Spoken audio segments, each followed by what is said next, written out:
Ian McKelvie. Thank you, Mr Speaker.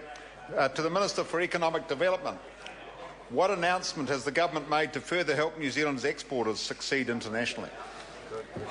Honourable Stephen Joyce. Mr Speaker, last week the Prime Minister announced that Budget 2014 would contain funding of $69 million over the next 4 years for NZ Trade and Enterprise, our trade organisation dedicated to helping Kiwi companies succeed overseas.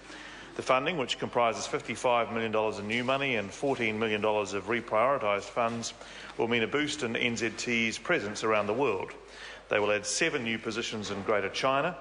They will boost the presence in South America with new positions in Brazil, Chile and Colombia, create 2 new positions in the Middle East, and of course these announcements come on top of previously announced investments by NZTE Education New Zealand and Tourism New Zealand in the rapidly growing ASEAN region. These markets are all high growth and high potential markets for New Zealand exporters. Speaker. Supplementary question, Ian McKelvie. Thank you, Mr Speaker. What else will the increase in funding allow NZTE to do?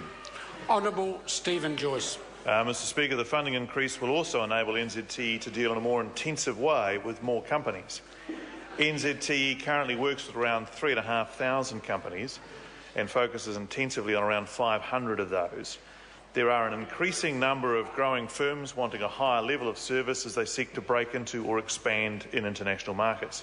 So the funding increase the Prime Minister announced will allow NZTE to lift the number of companies it works with intensively from 500 to 700 progressively over a 2-year period. Finally, the increase in funding will also allow ongoing investment in their high-impact programs in sectors such as health, wine, agribusiness, ICT, food and beverage, marine and aviation. Supplementary question, Ian McKelvie. Thank you, Mr Speaker. What other steps has the government taken to help grow New Zealand's exports? Honourable Stephen Joyce. Well, Mr Speaker, the government's comprehensive business growth agenda contains a very wide range of initiatives to boost our international connectedness and exports.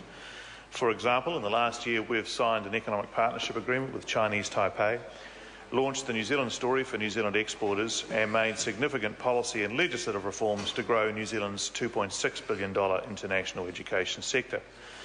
Budget 2013 contained funding of $158 million over 4 years for tourism initiatives for emerging and existing markets as part of the budget's internationally focused growth package. Question number 9, Honourable Clayton Cosgrove. Mr Speaker, my question is to the Minister of Commerce.